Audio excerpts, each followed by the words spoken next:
Assalamu alaikum, this is me Mashal Khan, a Masters in Science, one of the part of the Imran's Virtual Academy. Today we have the most important topic, the digestive system. ठीक है, सबसे पहले तो हम ये समझेंगे कि digestion है क्या.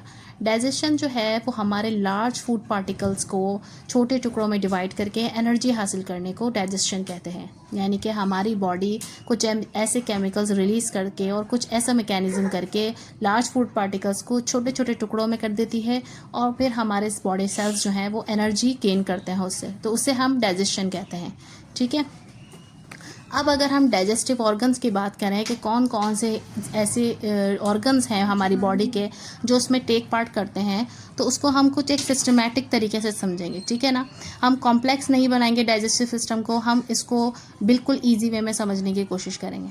ठीक है, तो हमारे जो ऑर्गन्स हैं डाइजेस्टिव सिस्टम के वो दो मेन इंपॉर्टेंट पार्ट्स पे डिवाइडेड है. ठीक है, हम इसको इजी वे में समझ रहे हैं तो इसका ये अलग अलग करना ज़रूरी था. ठीक है, सबसे पहले तो एलिमेंट्री कैनाल, हम कहते हैं कि हमारा जो डाइजेस्टिव सिस्टम है वो एलिमेंट्री कैनाल पे कंसिस्ट करके. एलिमेंट्री कैनाल है क्या? एलिमेंट्री कैनाल मुंह से लेकर हमारे माउथ से लेकर हमारे एनस तक के पैसेज को पूरे को एलिमेंट्री कैनाल कहते हैं. ठीक है, और इसे गैस्ट्रो इंटेस्टिनल ट्रैक भी कहा जाता है. अब एलिमेंट्री कैनाल के अंदर जो जो ऑर्गन्स आते हैं उनके बारे में हम पढ़ेंगे. ठीक है, सबसे पहला आ जाता है हमारे पास mouth, pharynx, oesophagus, stomach, small intestine, large intestine, rectum and then anus. ठीक है, अब इस डाइजेशन के दौरान कुछ ऐसे ऑर्गन्स हैं जिन्हें हम एसेसरी ऑर्गन्स कहते हैं जो डाइजेशन में टेक पार्ट तो लेते हैं लेकिन वो मेन जो है ना हमारे वो एलिमेंट्री कैनाल वाले ऑर्गन्स हैं. ठीक है, अब एसेसरी ऑर्गन्स कौन कौन से हैं? हमारा लिवर है, गॉल ब्लैडर है, पेंक्रियास है, सलाइवरी ग्लैंड्स हैं, टंग है एंड टीथ है. ठीक है, अच्छा जी, सबसे पहले जो हमारा जो मेन जो जहाँ पर डाइजेस्टिव सिस्टम स्टार्ट होता है तो हमारा वो माउथ से स्टार्ट होता है. ठीक है, माउथ के अंदर हमारी मैकेनिकल डाइजेशन जो है वो शुरू हो जाती है. ठीक है, अब माउथ के अंदर हमारी तीन चीज़ें मोस्ट इंपॉर्टेंट हैं, जैसे कि हमारी टीथ है, टंग और सलाइवरी ग्लैंड्स. माउथ को हम ओरल कैविटी और बक्कल कैविटी भी कहा जाता है. ठीक है, इसके अंदर टीथ, टंग और सलाइवरी ग्लैंड. अब जैसे कि मैंने आपको बताया माउथ का सिर्फ क्या काम है? माउथ का काम है इंजेक्शन ऑफ फूड, खुराक को अंदर लेना. ठीक है, उसके बाद हमने क्या पढ़ा? टीथ के बारे में क्या पढ़ा हमने? टीथ जो है वो हमारे ब्रेक डाउन में मदद करते हैं. यानी कि हमारे जो लार्ज फूड पार्टिकल्स हैं, जैसे कि हमने एक रोटी का निवाला मुंह में लिया तो उसके अब हमारे जो 32 दांत हैं, 32 टीथ्स हैं, तो वो उसको तोड़ेंगे छोटे छोटे टुकड़ों में. ठीक है, अब उन टीथ की भी कुछ टाइप्स हैं, जैसे कि इंसिजर्स हैं, कैनाइन्स हैं, प्रीमोलर्स हैं, मोलर्स हैं. अब जो मोस्ट इम्पॉर्टेंट क्वेश्चन यहाँ से अराइज होता है पेपर्स के अंदर, एक तो वो टीथ की तादाद पूछी जाती है कि इंसेजर्स की कितनी तादाद है, कैनाइन्स की कितनी तादाद है, मोलर्स कितनी होती है हमारे पास, प्री मोलर्स कितनी होती हैं और उनके क्या क्या फंक्शन है. तो इस बात को जहन में रखिएगा कि इंसेजर्स हमारे पास जो है वो 8 हैं, 8 इन क्वांटिटी हैं और किस काम आते हैं? वो बाइटिंग के काम आते हैं, हमारे काटने के काम आते हैं. यानी कि अगर हम किसी खुराक को मुंह में रख रहे हैं तो उसको थोड़े छोटे छोटे टुकड़ों में काट रहे हैं, चबा रहे हैं, तो वो उसके अंदर काम आते हैं. ठीक है, केनाइन जो है वो तादाद में 4 हैं. केनाइन हम नोकीले दांतों को कहते हैं. ठीक है, पॉइंटेड टीथ जो हमारे दांतों के बीच वाले दांतों के साइड में होते हैं. प्री मोलर्स जो हैं वो दाढ़ों को कहते हैं हम, जो कि 8 है तादाद में और वो च्यूइंग ऑफ फूड, चबाने के काम आती हैं. ठीक है, मोलर्स भी हम दाढ़ों को कहते हैं जो कि 12 है तादाद में और वो जो है वो 4 विजडम थी जो हमारे अक्ल दाढ़ जिसे कहते हैं, उनको मिला के हमारे टोटल 12, तो आप इनको प्लस कर लीजिए तो ये 32 हो जाते हैं. अच्छा जी, अब उसके बाद हमारी बारी आ जाती है माउथ के अंदर ही टंग की बारी. टीथ हमारा हो गया. ठीक है, माउथ का काम था इंजेक्शन ऑफ फूड, टीथ का काम था chewing and mixing of food. Now अब हम बात करेंगे मिक्सिंग ऑफ फूड की. ठीक है, टंग की बात करेंगे. हेल्प्स इन मूविंग फूड, एक तो ये इधर से उधर मुंह के अंदर घुमाने में मदद करती है हमारी ज़बान जो है. ठीक है, और उसको हमारी खुराक को जो है वो सलाइवा के साथ मिक्स करती है. सलाइवा कहते हैं हमारे थूक को. ठीक है, जो है एक वेटी सब्सटेंस हमारे मुंह में मौजूद होता है. ठीक है, अब वो जो है सलाइवा हमारा कुछ जो हमारी टंग है वो कुछ रिसेप्टर्स पे कंसिस्ट करती है. यानी कि हमारी जो ज़बान है उसके कुछ पार्ट्स हैं जो हमें डिफरेंट टेस्ट के बारे में बताते हैं. सबसे पहले तो हमारा जो लोअर पार्ट है, हमारी जो टिप ऑफ टंग है, वो हमें स्वीट के बारे में बताती है कि क्या चीज़ मीठी मीठी है। जो हमारी साइड्स हैं वो सॉल्टी के बारे में बताती है, क्या चीज़ नमकीन है।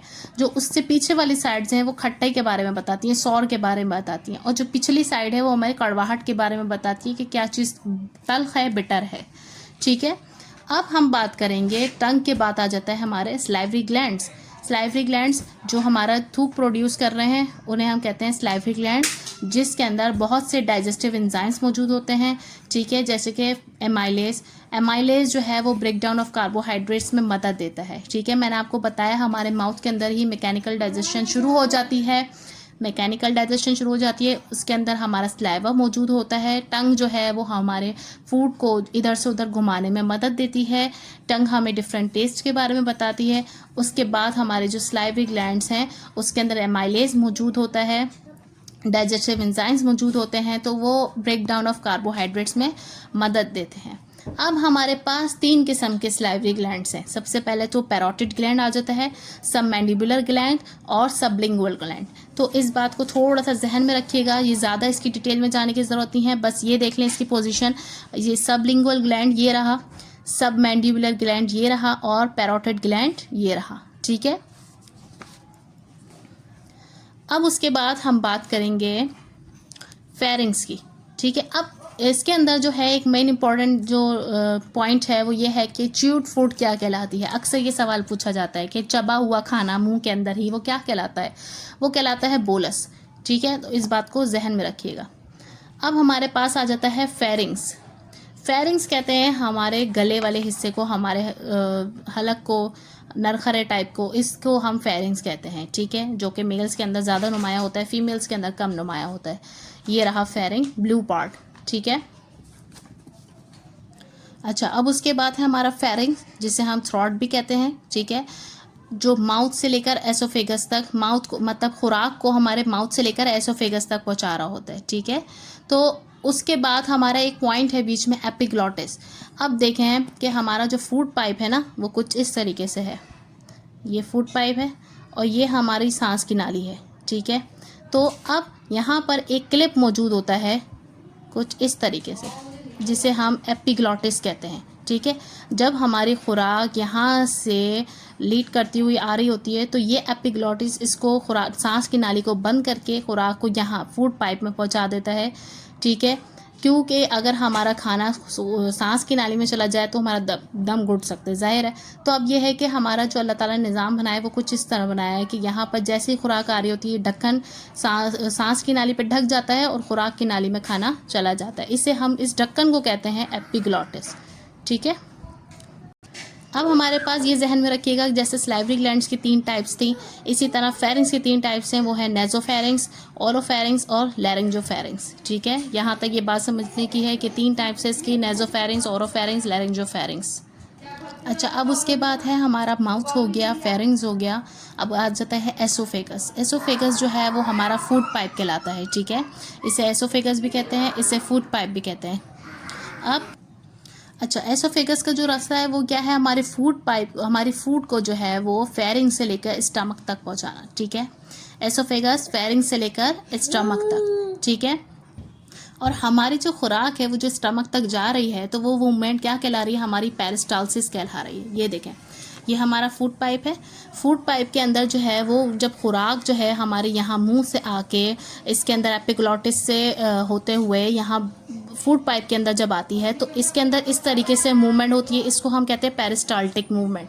ये इस तरीके से खाना नीचे जाता है, ऐसे सीधा नहीं एकदम चला जाता। फूड पाइप यहाँ से कंप्रेस होता है, फिर खुराक को आगे पहुँचाता है, फिर वो एक्सपैंड होता है, फिर कंप्रेस होता है, फिर खुराक को आगे पहुँचाता है, फिर एक्सपैंड होता है। तो इस तरह हमारा खाना हमारे स्टमक तक जा रहा होता है। अच्छा, अब उसके बाद आ जाता है हमारा स्टमक, यानी कि अब हमारी खुराक जो है वो स्टमक में चली गई।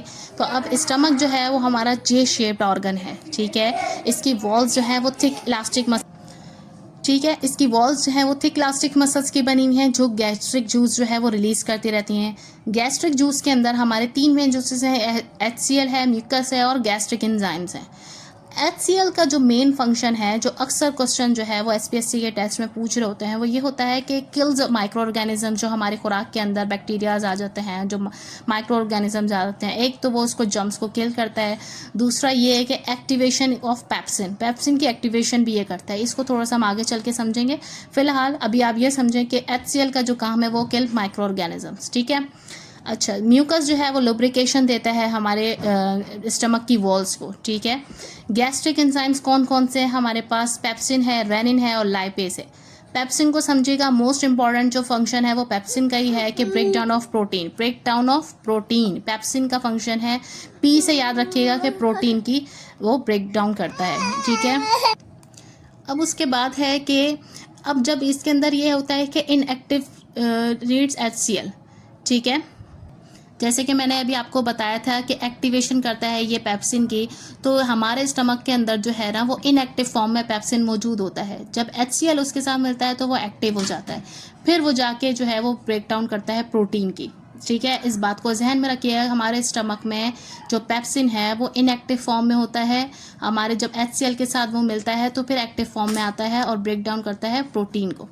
रेनिन है हमारे पास, वो भी प्रोटीन की ब्रेक डाउन करता है, लेकिन स्मॉल्स के अंदर, यानी कि एडल्ट्स के अंदर, एडल्ट्स के अंदर पेप्सिन काम करता है, जबकि बिगनर्स के अंदर जो हमारे बच्चे हैं उनके अंदर जो है वो प्रोटीन की ब्रेक डाउन करता है रेनिन। लाइपेज जो है वो फैट ब्रेक डाउनर है, ठीक है। लाइपेज जो है वो फैट की ब्रेक डाउन करता है। अच्छा जी, स्टमक का जो है वो 4 मेन फंक्शंस हैं। सबसे पहली चीज़ तो आ जाती है स्टोरेज ऑफ फूड, फूड को स्टोर करता है। पार्शियली डाइजेशन जो है वो स्टमक के अंदर होती है हमारी, यानी कि आधी डाइजेशन जो है वो स्टमक में हो जाती है। मैकेनिकल चर्निंग, यानी कि जो हमारा काइम बनता है हमारे डिफरेंट एंजाइम्स के साथ मिलके जो फूड का ब्रेक डाउन होता है वो सारा स्टमक के अंदर हो रहा होता है। रेगुलेशन ऑफ काइम, यानी कि जो मैंने अभी आपको बताया कि जो पार्शियली डाइजेस्टिव फूड होती है वो कहलाता है काइम, ठीक है। पार्शियली डाइजेस्टिव फूड जो है वो काइम कहलाता है। डिफरेंट केमिकल्स जो है, डिफरेंट एंजाइम्स जो है इसके अंदर मिले हुए होते हैं, तो ये बात ध्यान रखिएगा, partially digested food is called crime. उसके बाद आ जाता है हमारा स्मॉल इंटेस्टाइन, ठीक है। ये रहा, ये हमारा है स्मॉल इंटेस्टाइन, ठीक है।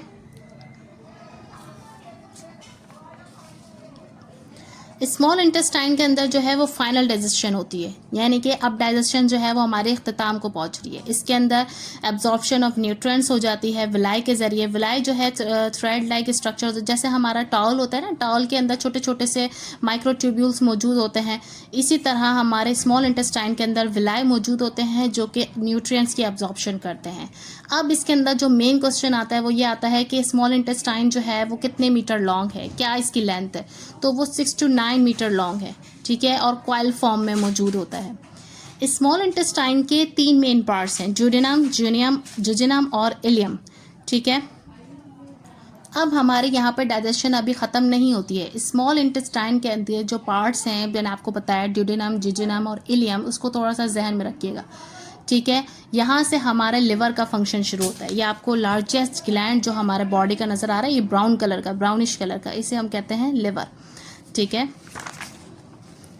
अब लिवर जो है वो, लिवर हमारा लार्जेस्ट ग्लैंड है, इसका वेट है तकरीबन 1 से 1.5 kg, यानी कि 1.1 से 1.5 kg, ठीक है।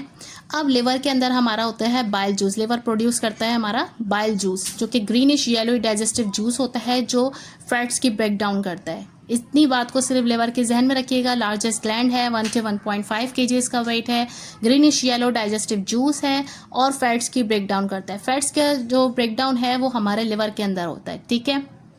अच्छा, उसके बाद है हमारा गॉल ब्लेडर। गॉल ब्लेडर जो है वो लबलबे को कहते हैं, ठीक है। ये नज़र आ रहा होगा आपको, ग्रीनिश टाइप जो एक ऑर्गन बना हुआ है, छोटा सा होता है, बिल्कुल पी शेप का, यह हमारे लिवर के नीचे होता है, इसे हम कहते हैं गॉल ब्लेडर, ठीक है। गॉल ब्लेडर जो है वो सिक्रेट करता है पैंक्रियाटिक जूस, ठीक है। हमारा जो बाइल है वो स्टोर होता है ड्यूडेनम के अंदर, जो मैंने आपको स्मॉल इंटेस्टाइन का पार्ट बताया। ड्यूडेनम के अंदर गॉल ब्लैडर का भी फंक्शन ये है कि वो पी शेप्ड है और हमारे लिवर के अंदर वाले हिस्से पर है, यानी कि लिवर है इस तरीके से, लिवर के नीचे की साइड पे जो है वो गॉल ब्लैडर हमारा छोटा सा लगा हुआ होता है, ठीक है। अच्छा, उसके बाद आ जाता है हमारा पैंक्रियास। जो पैंक्रियाज जो है वो सिक्रीट करता है पैंक्रियाटिक जूस, और उसके अंदर कौन सा एंजाइम होता है, पैंक्रियाटिक अमाइलेज, जो कि कार्बोहाइड्रेट की डाइजेशन में मदद देता है। ठीक है, कार्बोहाइड्रेट की डाइजेशन जो है वो पैंक्रियाटिक अमाइलेज करता है, जो सिक्रीट करता है पैंक्रियाज सिक्रीट करता है। ठीक है, अच्छा, 2 एंजाइम्स और मौजूद होते हैं, वो है टिप्सिन। पैंक्रियाटिक अमाइलेज में कौन से है, जो टिप्सिन है, लाइपेज है। टिप्सिन जो है वो डाइजेशन करता है प्रोटीन की, लाइपेज जो है वो डाइजेस्ट करता है फैट्स को। ठीक है, इतनी बात ये जहन में रखिएगा। अच्छा जी, उसके बाद हमारा जो लार्ज इंटेस्टाइन है, जिसे हम कॉलोन भी कहते हैं, वो 1.5 मीटर लॉन्ग है। ये देखें, ये ग्रीनिश कलर का आपको नज़र आ रहा होगा, ये हमारा लार्ज इंटेस्टाइन है, इसे हम कॉलोन भी कहते हैं। ठीक है, अब लार्ज इंटेस्टाइन के जो हैं वो 4 मेन पार्ट्स हैं। एक तो है असेंडिंग कॉलन, एक है transverse colon, descending colon and then sigmoid colon. इसके अंदर जस्ट एब्जॉर्प्शन ऑफ वाटर होती है और कुछ नहीं होता। ठीक है, लार्ज इंटेस्टाइन जो है वो एक ट्रैक है, जो हमारी डाइजेस्टेड फूड है, अनडाइजेस्टेड फूड है, वो वहाँ से गुजर के जो है हमारे रेक्टम में जाती है, जिसे हम फीसिस कहते हैं, और जो है वो स्टूल भी कहलाया जाता है, साइंस की ज़बान में इसे फीसिस कहा जाता है। और फिर वो लास्ट पार्ट जो है वो हमारा एनस है, जिसके अंदर बेसिकली रेक्टम को जो है मेरे ख्याल से एक्सटेंशन ऑफ एलिमेंट्री कैनाल कहा जाता है, एनस को बल्कि। ठीक है ना, तो इसलिए यह है कि फीसिस जो है वो हमारा रेक्टम से होता हुआ एनस में जाता है, और एनस जो है वो हमारा इजेक्ट कर देता है हमारी फूड को। ये देखिएगा, ये हमारा डाइजेस्टिव सिस्टम। थोड़ा सा हम इसको यहाँ से रिवाइज करें, अगर माउथ के अंदर आई हमारी खुराक, हमारे टीथ के ज़रिए इसको च्यू किया गया, मैकेनिकल डाइजेशन स्टार्ट हो गए। हमारे जब मैकेनिकल डाइजेशन हुई, स्लाइवा इसके अंदर मिक्स हुआ, स्लाइवरी ग्लैंड्स के साथ जो प्रोड्यूस होते हैं एंजाइम्स, वो इसके अंदर मिक्स हुआ है। इसने जो है धकेला इसको यहाँ पर फूड पाइप के अंदर। ठीक है, फूड पाइप के अंदर यहाँ पर एपिग्लोटिस लगा हुआ था, एपिग्लोटिस से ये होती हुई फूड पाइप के अंदर आई, फूड पाइप से जो है हमारे स्टमक के अंदर चली गई। ठीक है, स्टमक के अंदर HCl था, HCl के साथ इसकी ब्रेकडाउन हुई, फिर उसके बाद जो, ठीक है, यहाँ पर हमारा फूड का ब्रेकडाउन हुआ, जितनी एब्जॉर्प्शन होनी थी यहाँ पर। खैर, हमारे स्टमक के अंदर फूड स्टोर होता है, स्टमक से स्मॉल इंटेस्टाइन में, स्मॉल इंटेस्टाइन से लार्ज इंटेस्टाइन में, और फिर एनस के ज़रिए इसका इंजेक्शन हो जाता है। ठीक है, ये था हमारा डाइजेस्टिव सिस्टम।